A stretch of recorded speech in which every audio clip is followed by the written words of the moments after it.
Hablamos de turismo. Hoy es el Día Mundial del Turismo y hoy hemos querido hacer una tertulia especial, una tertulia evidentemente a la que se va a sumar también David Vigorra, el director de la revista Q-Travel.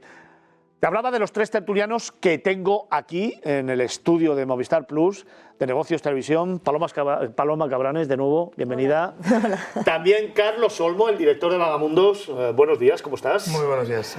Y también Felipe Alonso, de nuevo, otro de los grandes tertulianos, otro de los viajeros, otro de los grandes adalides del sector turístico en España, más de 35 años en la profesión y muchos de ellos caminando juntos. Felipe Alonso, buenos días. Muy buenos días. Bienvenido de nuevo. Muchas gracias. ¿Cómo estás? Pues con muchas ganas de empezar esta nueva ruta, se puede decir. Hablando de turismo, hoy es el Día Mundial del Turismo. ¿Qué día tan fascinante para empezar una nueva andadura, ¿no? Pues es la mejor se puede hacer. Vamos a hablar después de cómo ha cambiado el sector en estos últimos años, pero dejadme también que salude a David Vigorra. David, buenos días. Hola, buenos días, Fernando. Luego nos hablarás del Salvador, pero ahora te incorporamos a esta tertulia en la que vamos a hablar del turismo, de cómo ha cambiado el turismo y fundamentalmente de esas experiencias que genera este gran motor de la economía en España. Bienvenido de nuevo, luego hablamos del Salvador, pero déjame que vaya iniciando tertulia con las personas que me acompañan en esta mesa. La pregunta es obvia, ¿cómo ha cambiado el turismo en estos últimos, por ejemplo, 30 años, ¿no? Pues mucho. Yo ahora te estaba escuchando y estaba pensando en cuando yo empecé a trabajar en las agencias de viajes, que teníamos el telex este de los agujeros, que muchas veces no sabías cuando lo escribías y lo cortabas, si luego lo tenías que volver a poner porque la línea comunicaba, no sabías cuál era el principio y cuál era el final. Tenías que tener mucho cuidado con eso.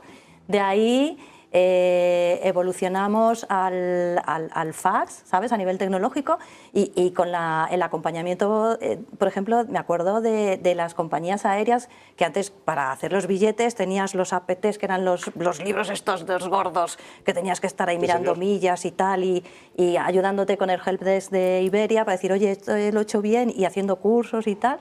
Y porque la gente ha seguido viajando, o sea, viajar hemos viajado. Lo que ha cambiado a nivel mío que yo veo de persona que trabajaba en agencia de viajes ha sido la forma de trabajo que ha ido evolucionando, ¿sabes? Y ahora los móviles, el WhatsApp y directamente, ¿no? Y luego la gente, pues que con todo el tema de Internet, la verdad que pues, hay gente que se hace sus propios viajes, que tienes que tener tiempo para hacerlos bien. Hay otros que buscan el asesoramiento, ya no de la gente de viajes, ya tendríamos que llamar asesor de viajes, ¿sabes? Entonces, ha cambiado muchísimo, muchísimo. Felipe, del telex al humanoide, casi con inteligencia artificial y casi teniendo sentimientos. Tú ya sabes que yo soy enemigo de la IA. Hemos tenido alguna discusión por eso, porque a mí me gusta tocar y me gusta ver las cosas.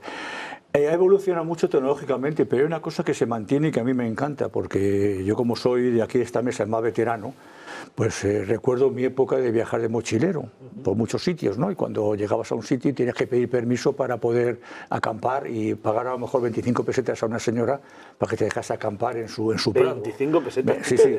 Escucha, que estamos en un horario en el que probablemente haya mucha gente que nos esté escuchando que no sabe ni lo que es el telex ni lo que son las 25 pesetas. 15 céntimos de euro. 15 céntimos de euro para poder acampar en su prado, en Asturias, por ejemplo, ¿no? Pero sin embargo, se ha evolucionado mucho, hemos ganado mucho en tecnología, pero a mí me sigue pareciendo que la gente, hay mucha gente, sobre todo la gente joven, que sigue con el lado romántico de ser mochilero, de echarse una mochila al hombro. Ya no el camping, porque ahí está la caravana, los bungalows en los campings, ya eso se ha cambiado mucho, ¿no? Pero aún así hay gente que coge, y lo comentaba antes, el Camino de Santiago, por ejemplo, es un camino de mochilero, aunque ahora ves que hay agencias que por X euros, no voy a decir cuánto, porque igual por en pesetas, por una serie de euros te llevan las mochilas, te buscan los albergues.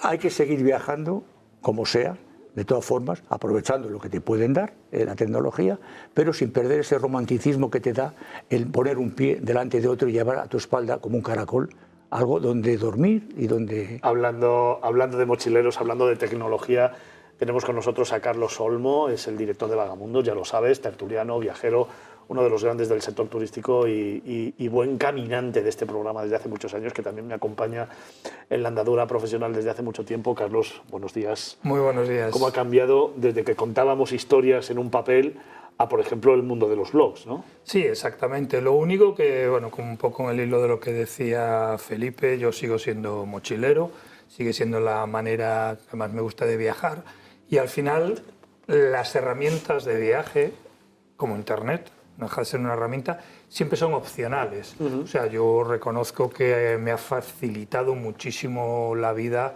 Internet en muchos aspectos. Yo siempre he tenido como norma de que al que no tiene planes no le pueden fallar. Entonces yo hay muchos días que no sé ni siquiera dónde voy a dormir. Entonces antes... Y qué bonito es esto, ¿eh? Sí, sí, pero antes era llegar a lo mejor tarde a un pueblo, a una ciudad, en la estación de autobús, en la estación del tren, no sabes si es de noche, si es seguro o no es seguro, porque no tienes información del destino, y vete tú a buscar un hostal, una pensión.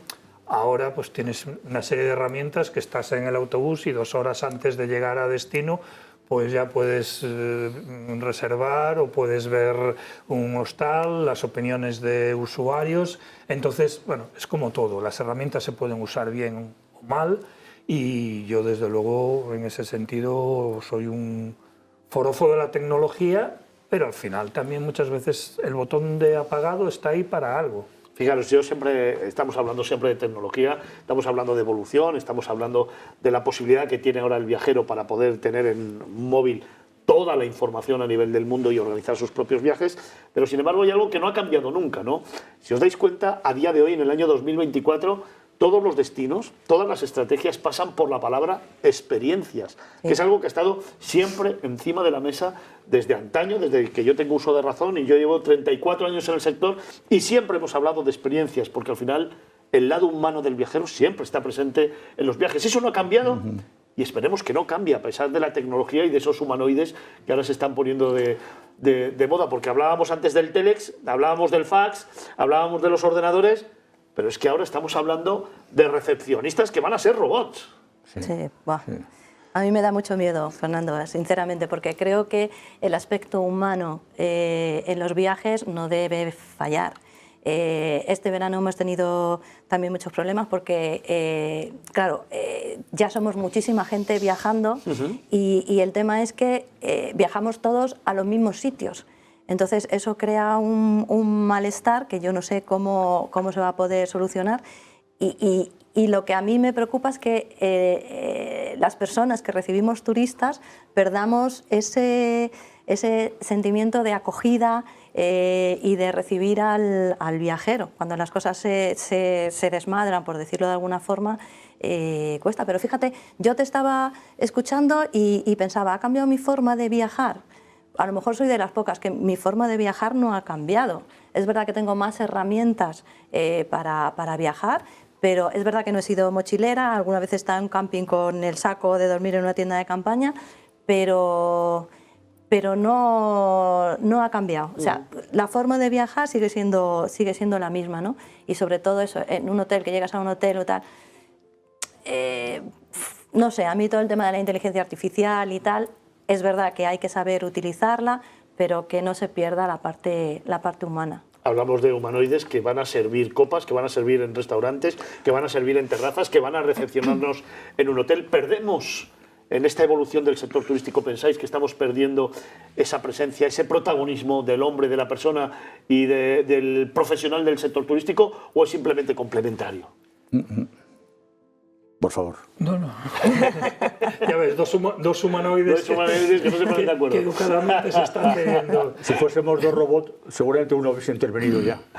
A ver, yo por ejemplo que utilizo muchas plataformas como Airbnb, ya desde hace años muchas veces ni siquiera ves a la persona que es la propietaria del piso o la encargada de gestionarlo, porque tú entras al piso directamente con un candado que tiene un número, lo metes, coges las llaves de tu habitación.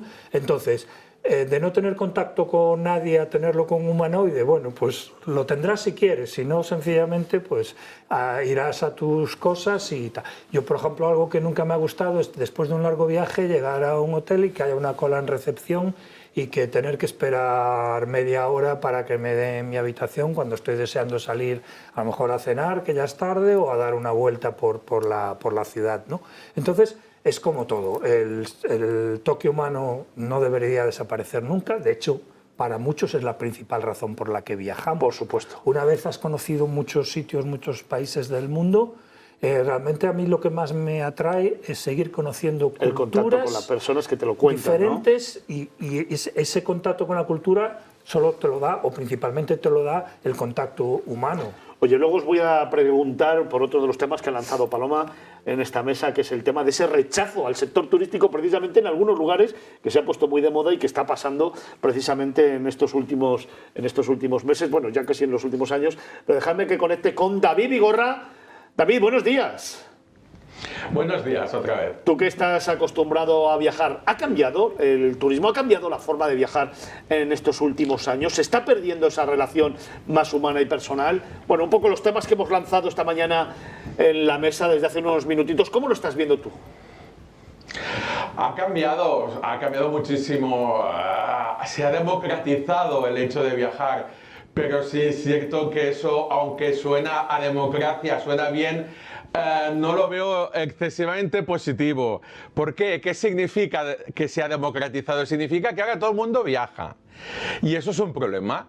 Eso es un problema de muchos tipos, no solo rechazo. Aquí en Barcelona ha habido manifestaciones, pero no solo en Barcelona, en Venecia hay tasas para que la gente limitar un poco el acceso.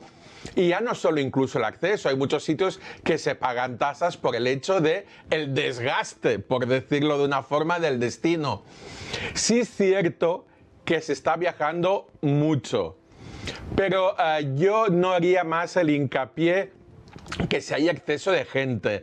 Es un tema cultural, es un tema de educación. Lo que no es normal no es que hayan 3.000 personas en las pirámides de Egipto realizando la visita cuando 20 años atrás habían 500. El problema es que hace 20 años atrás esos 500 eran personas educadas. Y ahora esos 2.000 hay 1.000 que no lo son. Significa que lo que no es normal es subirse encima de algo, de un monumento histórico que lleva 3.000 años allí, y que alguien se cree que ha comprado un paquete vacacional por 500 euros, tiene el derecho de ir, hacerse una foto, subirse encima y hacer lo que le dé la gana. Y eso lo veo cada día en cada viaje de los que realizo. La poca educación de la gente. No es un problema de democratizar el viaje, que todo el mundo tiene derecho a viajar, es evidente, pero todo el mundo tiene derecho y obligación a respetar el entorno donde estás. Y aquí es cuando viene el conflicto. En Barcelona hay un problema añadido. Hay un problema de que hay muchísima gente que está viniendo ya todo. Yo recuerdo que, por ejemplo, diciembre, enero y febrero no había nadie, no habían turistas. Ahora es todo el año, pero hay días concretos de la semana, el sábado, el domingo o incluso el miércoles, que llegan cruceros, y de golpe, cuando llegan dos, significa que de golpe hay 7.000 personas que suben por las Ramblas en plan invasión. Y eso evidentemente es un problema, es un problema. No sé si la solución pasa por dosificar esas entradas masivas de gente, pero el tema del impuesto es un tema recaudatorio. El hecho de Venecia, pues ahora vamos a pagar 5 euros por pisar Venecia. ¿Vas a limitar? No. De las 3.000 personas que quieren ir a Venecia, pues van a pagar los 5 euros por entrar a Venecia y continuarán desgastando Venecia, continuarán haciendo que la visita a Venecia no sea tan agradable como había sido hace 20 años, pero el tema de recaudar es un problema y el tema de la masificación es más un tema educacional, porque hay culturas, los alemanes, por ejemplo, que llevan muchísimos años, décadas viajando por el mundo, lo ves. Cuando viajas los ves que son una gente educadísima, y los españoles, que aún somos jóvenes, somos tiernecitos en eso de viajar en manada por todo el mundo, somos a veces, digo a veces, unas pequeñas cabras desbocadas, y eso lo notas muchísimo, lo notas en todos los lugares. El tema de la recepción, que Fernando, que estabas tan preocupado, si en un hotel te va a hacer la recepción, el check-in, un robot. Pero yo, sinceramente, como decía Carlos, lo prefiero, porque a veces estás una hora de reloj para que te hagan un check-in, cuando tienen todos los datos, tienen toda la reserva, pero es que la persona que hay allí no da más de sí. Y eso a veces es un inconveniente. El humano va a estar siempre, eso te lo digo yo, y quien coja un humano y lo saque para poner exclusivamente una máquina, un robot o una inteligencia artificial y no tenga un humano para solventar el problema, va a tener que cerrar, eso te lo aseguro.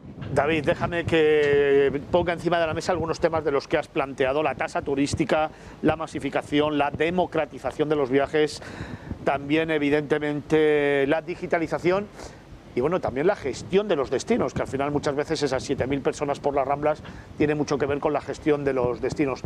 Felipe, democratización de los viajes, ¿es bueno? ¿Es malo? ¿Es un derecho que todo el mundo debe de tener? A ver, tiene varias vertientes o varias aristas, se puede decir, ¿no? Una arista es el que todo el mundo tiene derecho a moverse, es decir, no se pueden poner, como se suele decir, cercas al campo, ¿no? Todo el mundo tiene derecho a moverse y a viajar. La segunda arista puede ser que se ha potenciado mucho el hecho de viajar a nivel económico, porque hay muchos intereses económicos, porque ahora nos quejamos de que efectivamente llegan 6.000 cruceristas a la vez a la Rambla de Barcelona, o 5.000 a Málaga, al puerto de Málaga, o que vas, no sé, en Madrid al monasterio de Escorial y tienes que guardar una cola enorme para poder entrar. O el Palacio Real de Madrid, etcétera, etcétera, etcétera. Pero se ha potenciado eso mucho de todos los países porque el turismo se ha convertido en uno de los negocios, digamos, en una de las economías más florecientes y más importantes que tienen todos los países. Si no, no habría Fitur, no habría las ferias que hay en otros países para atraer gente. Eso por otra parte. Pero yo creo que la última arista, la más importante de todas, y la ha puesto nuestro compañero en Solfa, es la educación. Pero la educación no solo en el turismo. Estamos en una sociedad que no tiene educación. Hemos perdido la educación, hemos perdido lo que es el contacto social. Si nos creemos que tenemos derecho a todo por pagar o por no pagar. Y voy a un campo que nosotros conocemos, tú y yo, por ejemplo, porque nos gusta mucho el fútbol y lo vemos. Estamos asistiendo a unos comentarios racistas en todos los campos de fútbol, y está creando un gran problema. ¿Y eso qué es? Eso es educación, eso es movimiento social en contra. Cuando esa educación se pase a todos los campos que tiene que pasarse, ya no hace falta ser alemanes, porque si hablamos de alemanes podemos retrotraernos a una temporada de alemanes que tampoco eran tan educados ni tan buenas personas como David nos está diciendo. No, perdón, es así. Y sobre todo lo de las chancletas con calcetines. Eso por ejemplo, o los ingleses, los ingleses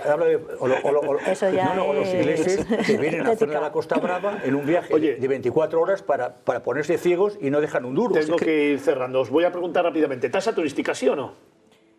Pues depende para qué, porque yo estoy de acuerdo con lo que ha dicho David, que al final es un tema recaudatorio. ¿Y qué se hace con ese dinero? ¿Dónde va? ¿Vale? Porque, claro, te incrementa el precio del ¿Tasa turística, sí o no? Yo no lo veo bien. Puedo argumentar por qué. Porque hace unos años se hizo una tasa sobre la gasolina, tasa sanitaria en las comunidades autónomas. 1 céntimo de cada litro de gasolina que echabas iba a una tasa que era tasa sanitaria. Y teóricamente el ayuntamiento o la comunidad recibía un dinero por eso. Al final nunca fue a sanidad, nadie sabe dónde fue. Ya ha habido incluso un momento en el cual se ha demandado al gobierno, por una parte una empresa, de 40.000 millones de euros que nunca pudo pagarlos. Carlos. Una tasa es un parche, no es una solución a medio y largo plazo. Y el problema de la masificación del turismo lo vemos en España. Se le llena la boca a los políticos desde hace meses de que vamos a llegar a los 100 millones de turistas este año. Pero no habían dicho justamente en Fitur de este año que lo que se buscaba era la calidad. Entonces, cosa que llevamos diciendo aquí muchísimas veces. Entonces, para mí una tasa es un parche que no soluciona el problema. El problema se soluciona con organismos a nivel mundial que decidan estrategias para, lo que hemos hablado siempre en este programa, desestacionalizar. Yo me voy ahora en octubre a Sicilia, una isla que 6 meses al año está imposible porque está abarrotada de turismo, pero me voy a finales de octubre feliz y contento sabiendo que va a haber gente, porque ya sí que es cierto que se ha desestacionalizado mucho el turismo porque los escapamos de las masas, vamos yendo otros meses. Y luego, pues, muchas otras herramientas que se pueden hacer, que no lo van a solucionar a corto plazo, pero sí que pueden solucionarlo a medio y largo plazo. ¿Estáis de acuerdo en que hay una masificación del sector turístico? A ver, este verano se ha visto lugares importantes, hemos visto en Grecia, que no podías estar en la isla, era Santorini, o sea, era imposible. Entonces, las Ramblas es verdad que también se llena. En Madrid hemos tenido algunos sitios que son los sitios importantes que tampoco podías pasar. Yo he estado en Santiago de Compostela, en la calle que va de la... Y la gente que tenía que trabajar, que iba con un coche, un operario y tal, iba jurando en arameo, porque es que no podían pasar de la gente. Hay que buscar, yo creo que otras alternativas, buscar otras fórmulas donde que todos tenemos derecho a viajar, pero que se abran más campos para que todo este volumen de personas que van a unos sitios no se centren solamente en unos puntos concretos, sino que nos ofrezcan los destinos otras alternativas para poder dirigir. Tengo que ir cerrando este bloque, me quedan escasamente 2 minutitos. Os voy a preguntar muy rápido, 10 segundos cada uno. ¿Cuál sería vuestro principal reto del sector turístico, al que se tiene que enfrentar el sector turístico a partir de ahora? Para mí la especialización. La especialización. Creo que el especializar el sector va a significar que esas masas, esa cantidad de gente se reparta en muchos más sitios. Por ejemplo, en España está clarísimo, el turismo de interior, aunque haya crecido mucho, ha crecido muchísimo menos que el turismo de playa. Con lo cual, si conseguimos redirigir gran parte de ese turismo hacia el interior, va a ser bueno para la economía, bueno para la sociedad, bueno para la cultura, bueno para la educación. Vamos, yo no le veo ninguna pega a ese tipo de... Carlos Olmo, director de Vagamundos, muchísimas gracias. Felipe, el reto del sector turístico. Yo estoy con Carlos, alternativas. Alternativas. Es decir, que si tú puedes ir a una población importante, que no solamente tengas que ir a ese monasterio que hay allí, por ejemplo, o a ese castillo, sino que tengas alternativas para moverte de esa población o la de al lado. Felipe Alonso, te veo después, ¿no? Contamos, ¿dónde me vas a llevar hoy? Vamos a ir a un pueblo de Segovia, un pueblo templario, encantador, medieval, maravilloso, medieval, que hay que recorrer. Maderuelo. ¿Y cómo hay que recorrerlo? Poco a poco y paso a paso. Felipe Alonso. Un ejemplo de alternativas. Claro. Luego te escucho. David Vigorra, ¿a qué se enfrenta el sector turístico? ¿Cuál es el principal reto desde tu punto de vista? 10 segundos. El sector turístico, el español, desde luego, es racionalizar el sector. Y eso significa abarcar muchas cosas. Lo que no es normal, por ejemplo, hoy ha saltado una noticia de que los españoles este año han viajado más fuera que dentro de España. ¿Por qué? Porque era más caro. Lo que no es normal es irte una semana a Budapest por 800 euros e intentar irte una semana a la costa en España y te cuesta 2.000 euros. Y eso es lo que no es normal. ¿Por qué? Aquí no son 20 segundos, serían horas de explicar por qué existe un porqué, evidentemente. Son muchos temas los que hemos estado hablando y que han salido en la mesa precisamente, que iremos desgranando en esta sección, que iremos desgranando en Hablamos de Turismo. Fijaros, la tasa turística, la masificación de los destinos, la democratización del turismo, la gestión y las leyes aplicadas al turismo para gestionar precisamente la sostenibilidad de los destinos, la digitalización. Son muchos temas que iremos tratando aquí en Miradas Viajeras, en Movistar Plus, en Negocios Televisión a lo largo de todo este año. David, te veo ahora, ¿no? ¿Me vas a contar otra historia? Te voy a contar historietas internacionales. ¿Dónde me vas a llevar? A El Salvador. Pues será en nada, el tema. Será en unos segunditos cuando os demos una serie de consejos. Paloma Cabranes, el reto del sector turístico. Bueno, yo creo que ya hay muchos, no hay uno en el que te puedas fijar, pero ellos, estoy de acuerdo con todo lo que han dicho, y aparte yo, para mí, creo que el tema de la digitalización y el tema de la tecnología es importante, que nos den herramientas para aprender, para saber utilizarlo y encarrilar, pero hay muchos. Me tengo que marchar. Paloma Cabranes, muchísimas gracias. A partir del próximo viernes iremos tratando todos estos temas aquí en Hablamos del Turismo, en Miradas Viajeras, en Movistar Plus, en Negocios Televisión. Dadme tan solo unos segundos para daros unos consejos y regresamos de inmediato.